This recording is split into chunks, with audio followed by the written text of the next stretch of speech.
ভাবো তো, 1000 টন ওজনের একটা যন্ত্র কিভাবে মাটি ছেড়ে আকাশে উঠে যায়। আগুন, শব্দ আর বিজ্ঞানের শক্তিতে মানুষ কিভাবে ছুঁয়ে ফেলে নক্ষত্র। আর জানব রকেট আসলে কিভাবে বানানো হয়। একটা শান্ত সকালে মানুষ আকাশের দিকে তাকিয়ে ভাবতে শুরু করে। এই আকাশে মানুষকে প্রথম প্রশ্ন করতে শিখিয়েছিল, এর ওপারে কি আছে। এই কৌতূহল থেকেই সবকিছুর শুরু। এই প্রশ্নের উত্তর খুঁজতেই জন্ম নেয় রকেট।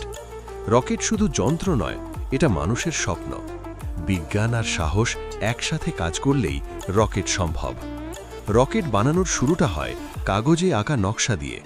ইঞ্জিনিয়াররা হিসাব করেন শক্তি আর গতির। কিভাবে মাধ্যাকর্ষণ শক্তিকে হার মানানো যায়, সেটাই আসল চ্যালেঞ্জ।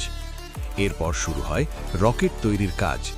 বিশেষ ধাতু দিয়ে তৈরি হয় রকেটের শরীর।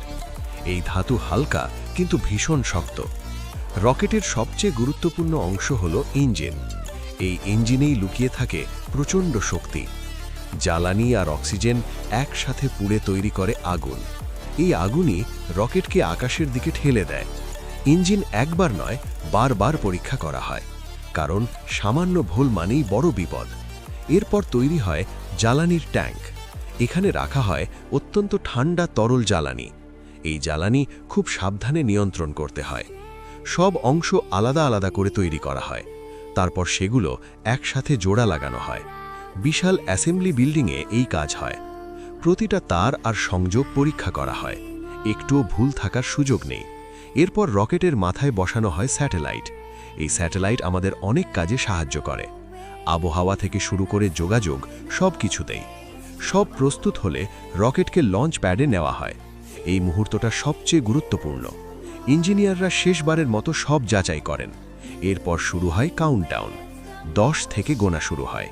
এই কয়েক সেকেন্ডে থেমে থাকে সবাই। 3, 2, 1। ভয়ঙ্কর শব্দে রকেট আকাশের দিকে ছুটে যায়।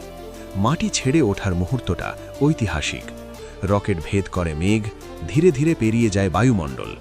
উপরে ওঠার সাথে সাথে নিচের ধাপ আলাদা হয়, কারণ অতিরিক্ত ওজন আর দরকার নেই। শেষ ধাপ রকেটকে কক্ষপথে নিয়ে যায়। সেখানে স্যাটেলাইট আলাদা হয়ে যায়। খুলে যায় তার সৌর প্যানেল। এখন সে পৃথিবীর চারপাশে ঘুরতে থাকে।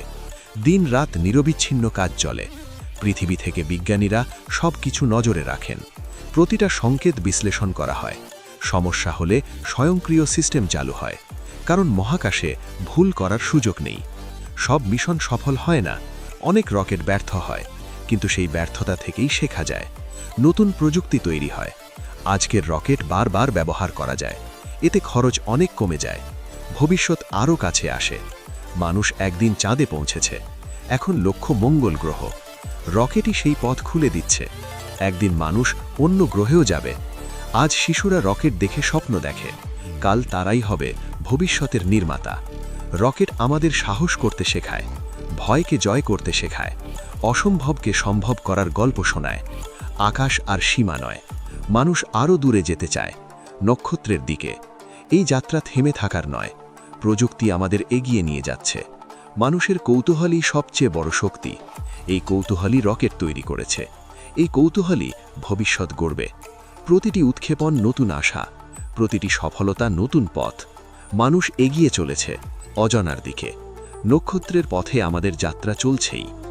যদি এই ভিডিওটা তোমার ভালো লেগে থাকে, তাহলে এক্ষুনি লাইক করো। এমন আরও সিনেম্যাটিক সায়েন্স ডকুমেন্টারি পেতে চ্যানেলটি সাবস্ক্রাইব করতে ভুলবে না। আর ভিডিওটা শেয়ার করো, যাতে আরও মানুষ জানতে পারে মানুষ কিভাবে আকাশ ছুঁতে শিখেছে।